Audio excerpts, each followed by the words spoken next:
નમસ્કાર, હું છું પરવીન પઠાણ અને ગુજરાતની વાત પ્રોગ્રામમાં તમારું સ્વાગત કરું છું। આજે આપણે આપણા આ પ્રોગ્રામમાં જાણીશું કે આપણા ગુજરાત રાજ્યમાં દિવસ દરમિયાન કઈ કઈ ઘટનાઓ બની છે અને કેવી રીતે બની છે, કયો છે સોશિયલ મીડિયાનો હોટ ટોપિક મુદ્દો, તે સમગ્ર જાણકારી વિસ્તારપૂર્વક આપણા આજના આ પ્રોગ્રામમાં આપણે નિહાળીશું। તો ચાલો જાણીએ અને નજર કરીએ શરૂઆતના મુખ્યના વિશેષ સમાચારો પર।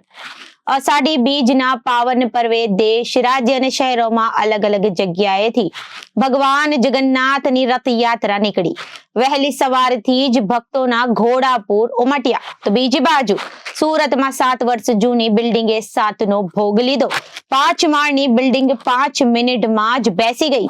વહેલી સવારે સરેરાશ 12 મિનિટે એક મૃતદેહ મળતો ગયો, તો બીજી જગ્યાએ સુરત પોલીસે આ કેસમાં પોતાના ખાતાનો ઉપયોગ કરવા આપતા અમદાવાદના 3 ઠગબાજને ઝડપી લીધા, જેમાં 2 જણાની સામે આ પ્રકારના ગુના કરીને ઠગાઈની દેશભરમાં 71 જેટલી ફરિયાદો નોંધાઈ। તો બીજી તરફ ભાવનગરમાં પાણી ભરેલા ખાડામાં ડૂબી જતા બાળકોના મોત થયા। નહાવા પડ્યા બાદ ડૂબી રહેલા એક બાળકને બચાવવા ગયેલો અન્ય બાળક પણ પાણીમાં ગરકાવ થઈ ગયો। બંનેની લાશ મળી આવી। તો બીજી જગ્યાએ ધોળા દિવસે બજારમાં ફિલ્મી દ્રશ્યો સર્જાયા। સીસીટીવી સામે આવ્યા। મોરબીમાં સ્કોર્પિયો ચાલકે 3 વખત સ્વિફ્ટ કારને ટક્કર મારી। 7 શખ્સ નીચે ઉતરી કારમાં બેઠેલા યુવાનો પર તૂટી પડ્યા।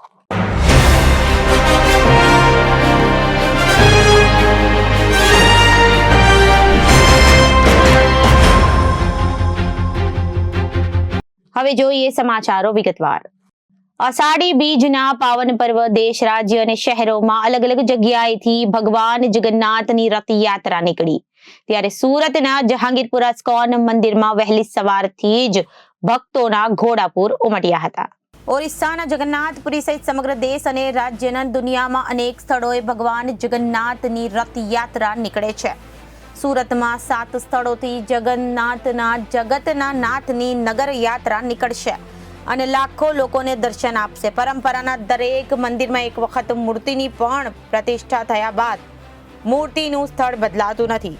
બપોરે દર્શન માટે મંદિરમાં જવાનું હોય છે, પરંતુ એકમાત્ર ભગવાન જગન્નાથ દર વર્ષે અષાઢી બીજના દિવસે નગર યાત્રાએ નીકળીને લાખો ભક્તોને ઘરે જઈને દર્શન આપે છે। જહાંગીરપુરા ઇસ્કોન મંદિરની રથયાત્રામાં આ વખતે અમેરિકાથી ઇસ્કોનના ચેરમેન H.H. ગુરુપ્રસાદ સ્વામી મહારાજે ખાસ હાજરી આપી હતી। આ રથયાત્રા લગભગ 17 કિલોમીટર જેટલા અંતરની હશે, જે સુરત સ્ટેશનથી બપોરે 3 કલાકે શરૂ થઈ જહાંગીરપુરામાં રાત્રે 9 વાગ્યા સુધીમાં પહોંચશે। ઇસ્કોન મંદિર વરાછા દ્વારા પણ 7 થી 8 કિલોમીટરના એરિયામાં રથયાત્રા નીકળશે। વરાછા મિની બજાર સરદાર સ્ટેચ્યુ પાસેથી શરૂઆત કરીને ઉત્તરાયણ મોટા વરાછા સરથાણા નેચર પાર્ક ખાતે સમાપન થશે। ત્યાં 20,000 લોકો માટે ભોજન પ્રસાદની વ્યવસ્થા કરવામાં આવી છે। જય જગન્નાથના ઘોષ સાથે પૂરા ભારતભરમાં અને જે રીતની ભગવાનની શોભાયાત્રા નીકળી છે, ત્યારે જે પ્રમાણેનો નજારો અને ઇસ્કોન મંદિર ખાતે આ પ્રમાણે જે રીતના એક દર્શનનો લાવો લેવા માટે લોકો હજારોની સંખ્યામાં ઉમટી પડતા હોય છે, ત્યારે આ ઇસ્કોન મંદિર ખાતે આ રીતે જોઈ શકાય છે કે દર્શન કરતા જે લોકો છે તે અહીં સવારથી ભીડ જોવા મળી રહી છે। પોલીસ પ્રશાસન પણ અહીં ગોઠવાઈ ગયું છે અને સમસ્ત જગ્યાએ જે રીતનો જય ઘોષ થઈ રહ્યો છે અને જે પ્રમાણેનો જે એક શંખનાદ ફૂંકાઈ ચૂક્યો છે અને સમગ્ર વાતાવરણ જે રીતનું ભગવાનમય બન્યું હોય તે રીતના દ્રશ્યો છે। ત્યારે અહીંના महंत સાથે વાત કરીશું। શું કહેશો महाराज जी, क्या कहेंगे इस बार की जो यात्रा है, किस प्रकार का रूट? हरे कृष्ण, जय जगन्नाथ। आज आषाढ़ी बीज है, जगन्नाथ बलदेव सुभद्रा का शुभ रथ यात्रा है और आप देख लीजिए लोगों का कितनी हुजूम है, कितने आनंद है, कितने उल्लास है, कितने उत्साह है। सूरत रेलवे स्टेशन से शाम को 3 बजे इस्कॉन की तरफ से भव्य जगन्नाथ रथ यात्रा निकलेगा और रिंग रोड होते हुए 8वां गेट से होके रांदे रोड होके रात को 9 बजे जगन्नाथ बलदेव सुभद्रा का रथ यात्रा समाप्त होगा इस्कॉन मंदिर जहांगीरपुरा में। तो इसलिए भाविक भक्तों को निवेदन करते हैं, आप लोग कहीं भी होंगे जरूर आइए, दर्शन कीजिए, प्रसाद लीजिए, क्योंकि रथे तु वामनं दृष्ट्वा पुनर्जन्म न विद्यते। भगवान जगन्नाथ बलदेव सुभद्रा को रथ में बैठते हुए दर्शन करेंगे तो आपका पुनर्जन्म नहीं होगा। इसलिए आप सूरतवासियों को निवेदन है, आमंत्रण है, आप आइए, दर्शन कीजिए, प्रसाद लीजिए। क्या खास है आज आषाढ़ी बीज के दिन भगवान खुद नगर में दर्शन के लिए निकल रहे हैं। आप देखिए भगवान का प्रेम देखिए भक्तों के प्रति, भगवान स्वयं निकलते हैं भक्तों को दर्शन देने के लिए और भगवान स्वयं दर्शन को लेते हैं, आनंद लेते हैं भक्तों को दर्शन करके। तो इसलिए आप लोग आइए, दर्शन कीजिए, प्रसाद लीजिए और जीवन को सार्थक बनाइए। आज इस्कॉन में भारत के अलावा और कौन विदेशी भी मेहमान है, क्या कहेंगे? आज हमारे जो मुख्य मेहमान है वो है जीबीसी के चेयरमैन है गुरु प्रसाद महाराज है, वो पधार रहे हैं उद्घाटन के लिए। बाकी सारे मंत्री और कमिश्नर सबको आमंत्रण है। आप जो भी आएंगे वो स्पेशली ब्लेस्ड होंगे जगन्नाथ के द्वारा। तो हम सबको निमंत्रण करते हैं। आप लोग शाम को 3 बजे से रात के 9 बजे के अंदर कहीं भी होंगे, आइए, दर्शन कीजिए, प्रसाद लीजिए और आपका जीवन को धन्य बनाइए। બિલકુલ, તો જે રીતે લોકોમાં એક અનેરો ઉત્સાહ છે તે જોવા મળી રહ્યું છે અને જય જગન્નાથના જય ઘોષ સાથે ઇસ્કોન મંદિર ખાતે વહેલી સવારથી ભક્તોનું ઘોડાપૂર છે તે ઉમટી પડ્યું. સહયોગી પરેશ રાઠોડ સાથે અરવિંદ રાઠોડ, જનાદેશ ન્યૂઝ, સુરત. દર વર્ષે ભાંતિ આ વર્ષે પણ રંગે ચંગે રથયાત્રાનું આયોજન કરવામાં આવ્યું છે. તે રથયાત્રા અમારે મંદિરમાંથી 600 વર્ષ પૂરા જૂના છે. 600 વર્ષથી નીકળતા હતા પણ આપણા મંદિરના ચોગાનમાં 1992થી ભગવાનની પ્રેરણાથી એ બહાર નીકળ્યા છે. એ રંગે ચંગે નીકળે છે અને ભક્તોની ઈચ્છા પૂર્ણ કરે છે. આટલું. જય રાધેશ્યામ, જય જગન્નાથ, જય બળવંત, જય સુભદ્रा. जगन्नाथ बलभद्र सुभद्रा की जो रथ यात्रा है, हम मुंबई से आए हैं और गुजरात में सूरत में जो प्रोग्राम हो रहा है वो बहुत अच्छे है और पुलिस बंदोबस्त भी है, लोगों का सहकार्य भी है और बहुत बहुत शुक्रिया. ગત રોજ 6 જુલાઈને શનિવારે સુરત સચિનના પાલી ગામમાં 5 માળની બિલ્ડિંગ ધરાશાયી થઈ ગઈ હતી. આ ઘટનામાં અત્યાર સુધીમાં 7 લોકોના મોત નીપજ્યા છે. કાલ બપોરથી આજ સવાર સુધી રેસ્ક્યુની કામગીરી ચાલુ હતી. હાલમાં કાટમાળ ખસેડવાની કામગીરી શરૂ છે. કોઈ વ્યક્તિ કાટમાળ નીચે હોય તેવું હાલ તંત્ર પાસેથી જાણવા મળતું નથી. સુરતમાં સચિનના પાલી ગામમાં આવેલી 5 માળની બિલ્ડિંગ 6 જુલાઈની બપોરે 2:30 વાગ્યાના અરસામાં ધરાશાયી થઈ હતી. આ બિલ્ડિંગ ધરાશાયી થતા ભૂકંપ આવ્યો તેવો સ્થાનિકોને ડર લાગ્યો હતો. દરમિયાન ધરાશાયી બિલ્ડિંગના કાટમાળમાં કેટલાક લોકો ફસાતા ફાયર બ્રિગેડની ટીમ દ્વારા ગણતરીની મિનિટોમાં રેસ્ક્યુ ઓપરેશન હાથ ધરવામાં આવ્યું હતું. ડિવિઝનલ ફાયર ઓફિસર કૃષ્ણા મોડે વાતચીતમાં જણાવ્યું હતું કે 7 મૃતદેહો રિકવર કરી અને રેસ્ક્યુની કામગીરી પૂર્ણ થઈ ગઈ છે અને કાટમાળ ખસેડવામાં આવી રહ્યો છે. જો કે અંદર હવે કોઈ ફસાયેલું હોય એવી કોઈ શક્યતા નથી. પોલીસે બિલ્ડિંગના માલિક રાજ રશિક કાકડિયા, રમીલાબેન અને રશિક કાકડિયા સામે ગુનો દાખલ કર્યો છે. આ ઉપરાંત બિલ્ડિંગની દેખરેખ રાખનાર અશ્વિન વેકરિયા વિરુદ્ધ પણ ગુનો નોંધાયો છે. આ બિલ્ડિંગ જર્જરિત હોવા છતાં 6 મકાન ભાડે આપી દેવાયા હતા. બિલ્ડિંગમાં 5 થી 7 પરિવાર રહેતા. દુર્ઘટના બાદ રેસ્ક્યુ ટીમ દ્વારા એક મહિલાને જીવિત બહાર કાઢવામાં આવી હતી. બીયુ પરમિશન વિનાની બિલ્ડિંગ સીલ કરવાના બદલે પાલિકાએ માત્ર નોટિસ પહોંચાડી રહીશોને મોત આપ્યું છે. પોલીસે આરોપી વિરુદ્ધ ભારતીય ન્યાય સંહિતા કલમ 105-54 મુજબ ગુનો નોંધી કાર્યવાહી હાથ ધરી છે. સચિનના પાલીગામ વિસ્તારમાં આવેલી 5 માળની ઇમારત એકાએક ધરાશાયી થઈ જતા આસપાસના વિસ્તારમાં ફફડાટ ફેલાયો છે. ઇમારત ધરાશાયી થવાની ઘટના બનતા ફાયર વિભાગને ઘટના સ્થળ પર પહોંચીને રેસ્ક્યુની કામગીરી શરૂ કરી દીધી હતી. ફાયરના ઉચ્ચ અધિકારીઓ તેમજ સચિન પોલીસ સહિતના અધિકારીઓ પણ ઘટના સ્થળે પહોંચી ગયા હતા. 2017માં બનેલું બિલ્ડિંગ 2024માં તૂટી પડ્યું છે. રેસ્ક્યુ માટે ફાયરની ટીમ ઘટના સ્થળે પહોંચી હતી અને તેની સાથે કલેક્ટર, પોલીસ કમિશનર સહિતના ઉચ્ચ અધિકારીઓ પણ સ્થળે દોડી ગયા હતા. કાટમાળ નીચે લોકો ફસાયાની આશંકા રાખીને લાઈવ ડિટેક્ટરથી સર્ચ કરાયું હતું, જેમાં કાટમાળ નીચે કેમેરો નાખીને શોધખોળ કરતા પહેલા મહિલાનો મૃતદેહ મળી આવ્યો હતો. જે બાદ વધુ લોકો અંદર હોવાની શંકાએ તંત્રએ રેસ્ક્યુની કામગીરી તેજ કરી હતી. જે જગ્યાએ ઘટના બની હતી એ જગ્યાએ પર જવાના રસ્તાઓ સાંકડા હતા. જેસીબી અને પેકલોન સહિતના મશીનો કાટમાળ સુધી લઈ જવા માટે સૌથી મોટો પડકાર હતો. રસ્તો કરવા માટે એક દિવાલ અને ગ્રાઉન્ડ ફ્લોરનું 2 રૂમવાળું મકાન તોડી પાડવામાં આવ્યું હતું. ત્યારબાદ કાટમાળને સરકો કરવા માટે 4 જેસીબી મશીન કામે લગાડવામાં આવ્યા હતા. દબાયેલા લોકોમાંથી વધારેમાં વધારે લોકોના જીવ બચાવી શકાય તે માટે શહેરના 7 ફાયર સ્ટેશનની 40 જવાનો, એનડીઆરએફની ટીમ, ગુજરાત ડિઝાસ્ટર મેનેજમેન્ટની ટીમે કામગીરી શરૂ કરી હતી. ફાયર અને એનડીઆરએફના જવાનો દબાયેલા કાટમાળની નીચે લઈને લાઈવ ડિટેક્ટર અને કેમેરા સાથે લોકોને શોધી રહ્યા હતા. પોલીસ કમિશનર અનુપમસિંહ ગહેલોત અને કલેક્ટર સૌરભ પારધીએ પણ મોડી રાત સુધી ઘટના સ્થળે હાજરી રહી રેસ્ક્યુની કામગીરીનું નિરીક્ષણ કર્યું હતું. मेरा नाम विकास केवट हुआ। मेरे गांव से मेरा भतीजा 2 हैं, वो एक का नाम शिवपूजन केवट है, एक का प्रवेश केवट, और एक दूसरे गांव का जीजा है मेरे लालजी केवट, और उनके भाई का नाम एक अभिषेक हीरामणि केवट, और एक अभिलाष है जो मझोली से रहने वाला। वो करीबन वो लोग मेरे साथ साल भर से रह रहा जी। नहीं, अभी रिसेंटली में मैं दूसरे जगह रहता था, दूसरे रूम पे। ये घटना मेरे को फ़ोन से बताया गया जी। रूम पे था तो मेरे पे फ़ोन किया गया कि यहाँ पे मेरा भतीजा लोग रहता है और यहाँ पे बिल्डिंग धंस गई हुई है, और मैंने यहाँ आया देखा तो रियलिटी में धंस गई थी, और वहाँ से मैंने फ़ोन किया उन पे, तब फ़ोन स्विच ऑफ बता रहा था उन लोग का, फ़ोन पे चप गया था, और वो लोग भी दब गए वहीं पे, हादसे पे हो गए।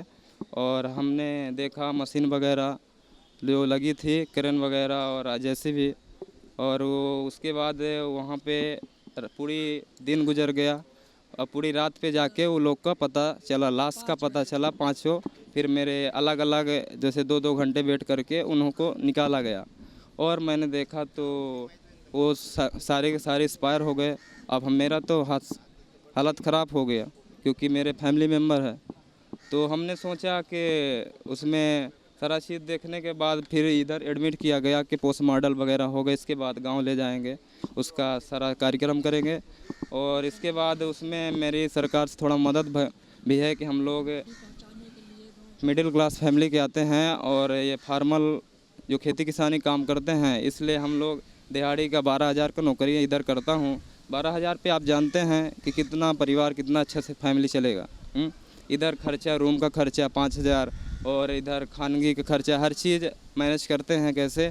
और यही सब चीज़ है कि उसके बीवी बच्चा भी हैं जो लोग एक्सपायर हो गए हैं, तो सरकार से और रूम मालिक से यही निवेदन है कि उन्होंने जो उसके फैमिली मेम्बर जो उनके बीवी बच्चे उनको मदद करे, और ताकि उनका सपोर्ट हो सके, उनके बीवी बच्चा आगे पढ़ाई कर सके और आगे बढ़ सके, ताकि उनके हेल्प करने के लिए कोई नहीं है। अभी इधर जो लोग था उनके पति लोग था जो हस्बैंड, वो लोग एक्सपायर हो गए हैं, तो उसके हेल्प करें। તારીખ 6/7/2024ના રોજ બપોરના 2:30 વાગ્યાની આસપાસ સચિન જીઆઈડીસી પોલીસ સ્ટેશનમાં એક અકસ્માતનો બનાવ બનેલ હતો. આ અકસ્માતના બનાવ અનુસંધાને સચિન જીઆઈડીસી પોલીસ સ્ટેશનમાં એક જાણવાજોગ દાખલ થયેલી હતી. આ બનાવમાં એવું હતું કે સચિન જીઆઈડીસી પોલીસ સ્ટેશનમાં જે પાલી ગામ આવેલ છે એમાં કૈલાસ રાજ રેસિડેન્સી નામની એક બિલ્ડિંગ આવેલી છે. એ બિલ્ડિંગ G+5 એટલે ટોટલ 6 માળની બિલ્ડિંગ હતી, અને એ બિલ્ડિંગ કોઈ કારણોસર ધરાશાયી થયેલી હતી. જેથી શરૂઆતમાં આ અંગે જાણ થતાં સુરત શહેરના ઉચ્ચ પોલીસ અધિકારીશ્રીઓ, પોલીસ કમિશનર શ્રી અનુપમસિંહ ગેહલોત સાહેબ સહિત તમામ સ્થળે આવેલા હતા, અને અન્ય વિભાગના પણ અધિકારી કર્મચારીઓની ટીમ, જેમાં મહેસૂલ વિભાગ, સુરત મહાનગરપાલિકા, ફાયર વિભાગ, એનડીઆરએફની ટીમ અને અન્ય વિભાગના અધિકારી કર્મચારીઓ પણ સ્થળ ઉપર આવેલા હતા. શરૂઆતના તબક્કામાં રેસ્ક્યુની કામગીરી હાથ ધરવામાં આવેલી હતી, અને આ રેસ્ક્યુ દરમિયાન એક મહિલા જીવિત હાલતમાં મળી આવેલી હતી, જેને વધુ સારવાર માટે નવી સિવિલ હોસ્પિટલમાં મોકલી આપવામાં આવેલી હતી. રેસ્ક્યુની કામગીરી હાથ ધરતા અન્ય 7 ડેડ બોડી ડેબ્રીઝમાંથી મળી આવેલી હતી, અને આ 7 ડેડ બોડીની ઓળખ થયેલી છે, જેમાં હીરામણી કેવટ, અભિષેક કેવટ, શિવપૂજન કેવટ, પરવેશ કેવટ, લાલજી કેવટ, અનમોલ સાલિગ્રામ અને બ્રિજેશ ગોંડ, એમ કરી અને ટોટલ 7 જે લેબર હતા, જે મજૂરીનું કામ કરતા હતા અને આ બિલ્ડિંગમાં રહેતા હતા, એમનું આ બિલ્ડિંગ ધરાશાયી થવાના કારણે એમનું મૃત્યુ નિપજેલ છે. આ સાથે જે લેબર જે છે એમની ડેડ બોડી અત્યારે હાલ સિવિલ હોસ્પિટલમાં રાખેલી છે અને પીએમની કાર્યવાહી ચાલુ છે. આ અનુસંધાને જે પ્રથમ જાણવા જોગની સચિન પોલીસ સ્ટેશનમાં દાખલ થયું એની તપાસ પોસઈ શ્રી પટેલ કરી રહેલા હતા. જાણવા જોગની તપાસના કામે સાહેબોના નિવેદન મેળવતા અને જે દસ્તાવેજી પુરાવા પ્રાપ્ત થયેલા હતા તેને ધ્યાને લેતા પ્રાઇમા ફેસી એક ક્રિમિનલ કેસ બનતો હોવાથી સચિન જીઆઈડીસી પોલીસ સ્ટેશનમાં શ્રી સરકાર તરફે police sub inspector Shri Patel ફરિયાદી બનેલા અને બીએનએસની કલમ 105 અને 54 મુજબનો ગુનો દાખલ થયેલો હતો. આ ગુનો 3 આરોપીઓ વિરુદ્ધમાં દાખલ થયેલ છે, જેમાં એક આરોપીનું નામ રાજભાઈ રસિકભાઈ કાકડિયા, બીજા આરોપીનું નામ રમીલાબેન રસિકભાઈ કાકડિયા અને ત્રીજા આરોપીનું નામ અશ્વિનભાઈ વેકરિયા છે. આમાંથી જે રાજભાઈ કાકડિયાના મધર રમીલાબેન છે, આ ત્રણેય આરોપીઓએ એકબીજાની મદદગારીથી ગુનો કરેલો હોવાથી આ ત્રણેયના વિરુદ્ધમાં ગુનો દાખલ થયેલો છે. સદર ગુનાની તપાસ દરમિયાન અશ્વિનભાઈ વેકરિયા મળી આવેલ છે અને અશ્વિનભાઈ વેકરિયાની પૂછપરછ કરી અને આગળની કાયદેસરની કાર્યવાહી હાથ ધરી છે. અન્ય 2 આરોપી રાજભાઈ કાકડિયા અને રમીલાબેન કાકડિયાની તપાસ કરતા રાજભાઈ કાકડિયા હાલમાં અમેરિકા હોવાનું પ્રાથમિક જાણવા મળે છે અને રમીલાબેન કાકડિયા તપાસ દરમિયાન મળી આવેલ નથી. હાલમાં પણ સ્થળ ઉપર ડેબ્રીઝ હટાવવાની કામગીરી ચાલુ છે. લગભગ આ જે રેસ્ક્યુ નું ઓપરેશન લગભગ 17 થી 18 કલાક ચાલ્યું હતું અને હાલમાં સદર ગુનાની તપાસ ચાલુ છે. સુરત રિંગ રોડ પર આવેલા ઇન્ડિયા માર્ટમાં કાપડનો વેપાર કરતા વેપારીને સાયબર ફ્રોડ કરતી ટોળકીએ USDTમાં સારો પ્રોફિટ આપવામાં આવશે તેવી લાલચ આપી હતી, જેમાં ટ્રેડિંગ અને રૂપિયા ઉપાડવાના અલગ અલગ ચાર્જ પેટે ટુકડે ટોળકીએ 51.81 લાખ પડાવી લીધા હોવાની ફરિયાદ સાયબર ક્રાઇમ પોલીસ મથકમાં નોંધાઈ હતી. સુરત પોલીસે આ કેસમાં પોતાના ખાતાનો ઉપયોગ કરવા આપતા અમદાવાદના 3 ઠગબાજોને ઝડપી લીધા હતા, જેમાં 2 જણાની સામે આ જ પ્રકારના ગુના કરીને ઠગાઈની દેશભરમાં 71 જેટલી ફરિયાદો નોંધાઈ છે. યુવતીઓ વેપારીને જાળમાં કેવી રીતે ફસાવ્યો? સાયબર પોલીસ મથક પાસેથી મળતી માહિતી મુજબ રાંદેર પાલનપુર જકાતનાકા ખાતે આવેલા નક્ષત્ર સોલિટેર અપાર્ટમેન્ટમાં રહેતો ગૌરવ અંબાવાની રિંગ રોડના ઇન્ડિયા માર્ટમાં પ્રિઝમ ટેક્સના નામથી કાપડનો વેપાર કરે છે. થોડા સમય અગાઉ ફેસબુક પર તેનો સંપર્ક રૂપાલી નામની એક યુવતી સાથે થયો હતો. તેણે ફોન પર એવી વાતો કરી હતી કે તમે જો USDT ટ્રેડિંગમાં ઇન્વેસ્ટમેન્ટ કરશો તો ઘણો સારો નફો થશે. ગૌરવ આંબવાની રિંગ રોડની ઇન્ડિયા માર્ટમાં પ્રિઝમ ટેક્સના નામથી કાપડનો વ્યવહાર કરે છે.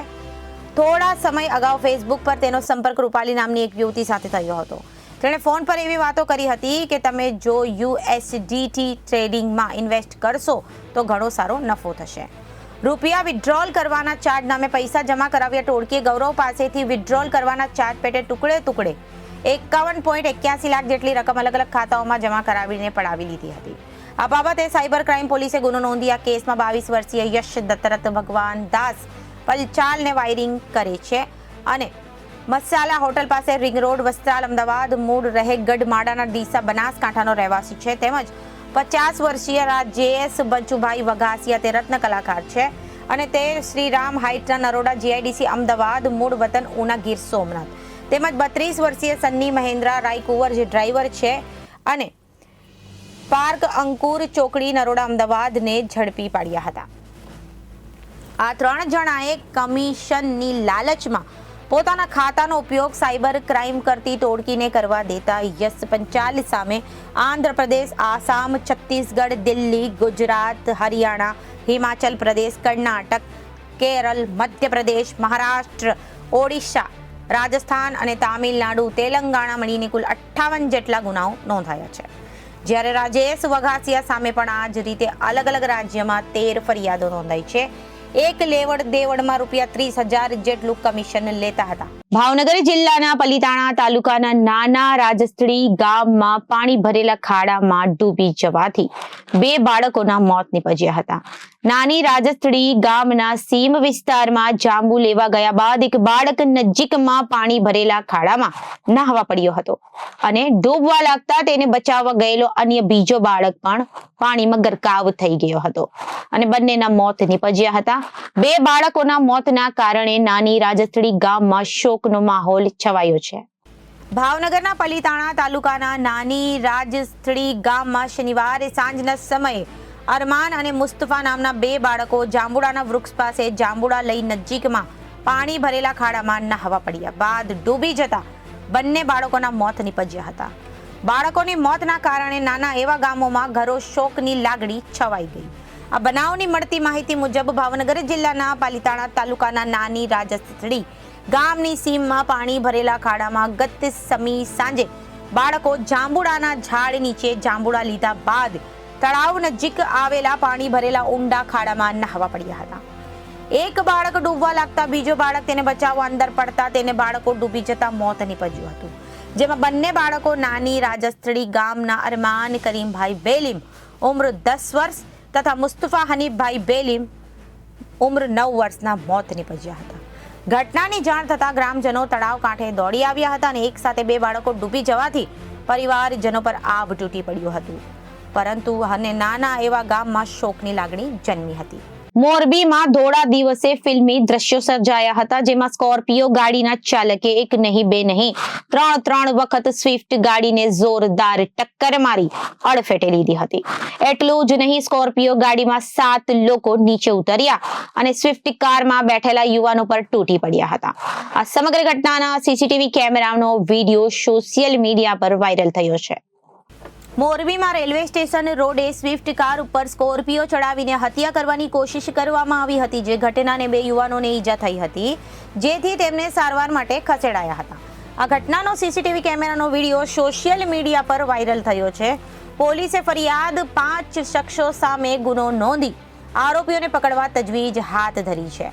મોરબી શહેરમાં હત્યાની કોશિશ, ચોરીનો પ્રયાસ વગેરે જેવી ઘટનાઓ અવારનવાર બનતી હોય છે.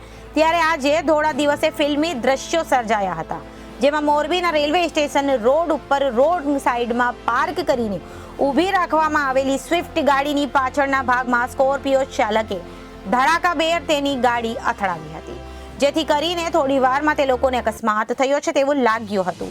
પરંતુ ત્યારબાદ સ્કોર્પિયો ગાડીના ચાલકે એક નહીં પરંતુ 3 વખત તેની સ્વિફ્ટ ગાડી સાથે અથડાવી હતી, જેથી કરીને લોકો પણ થોડી વાર માટે સ્તબ્ધ થઈ ગયા હતા.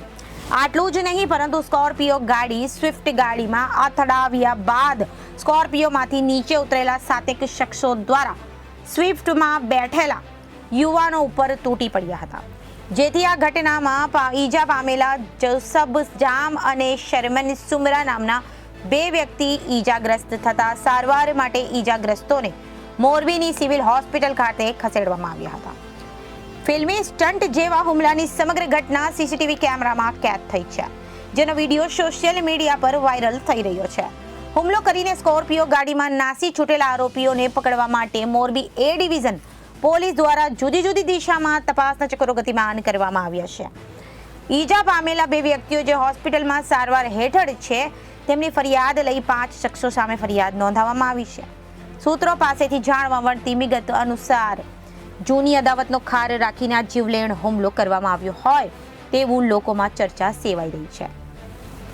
મોરબીના લાતી પ્લોટ જોન્સન નગર શેરી નંબર 10માં રહેતા અને મુરગી વેચાણનો ધંધો કરતા મુસ્તાકભાઈ કાસમભાઈ સંતવાણીએ જાતે મિયાણા એ મહોલ્લામાં Morbi A division police station ખાતે આમદ કાસમ કટિયા, અકબર ઉર્ફે અક્કુ કાસમભાઈ કટિયા, વસીમ યુનુસભાઈ શેડાત और जुसब दिलावर भाई माणिक वीसी परा मोरबी તેમજ ફિરોજ સુલેમાન માલાણી સામે ફરિયાદ નોંધી છે, જેમાં તેમણે જણાવ્યું હતું કે ફરિયાદી પોતાની સ્વિફ્ટ ગાડી નંબર GJ36AF 8150 લઈને મોરબીના રેલવે સ્ટેશન ઉપર સિંધુ ભવન પાસે ઊભા હતા, ત્યારે આમદ કાસમ કટિયાએ પોતાની સ્કોર્પિયો ગાડી GJ36F 4143 લઈને આવીને પાછળથી સ્વિફ્ટ ગાડીમાં ધડાકાભેર અથડાવી હતી અને સ્વિફ્ટ ગાડીમાં બેઠેલા વ્યક્તિઓને મારી નાખવાના ઈરાદે વારંવાર સ્વિફ્ટ ગાડી ઉપર સ્કોર્પિયો ગાડી અથડાવી હતી. ત્યારબાદ સ્કોર્પિયો ગાડીમાંથી નીચે ઉતરીને તેમાં બેઠેલા 5 આરોપીઓ દ્વારા તેના હાથમાં રહેલા હથિયાર વડે સ્વિફ્ટ ગાડી પર આધેધડ ઝીંક્યા હતા અને વાહનને નુકસાન કર્યું હતું. આ બનાવ દરમિયાન ફરિયાદી તથા તેની સાથે ગાડીમાં બેઠેલા જુસબભાઈ ગફૂરભાઈ જામ અને સુલતાન સુલેમાન સુમારાને શરીરે ઈજાઓ થઈ હોવાથી 3 ઈજાગ્રસ્ત સારવારને હોસ્પિટલ ખાતે ખસેડવામાં આવ્યા હતા.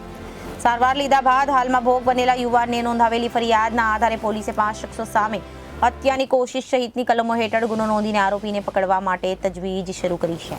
તો અત્યારે ગુજરાતની વાતમાં વિરામ લઈએ. વધુ સમાચારો માટે જોતા રહો જનાદેશ ન્યૂઝ. નમસ્કાર.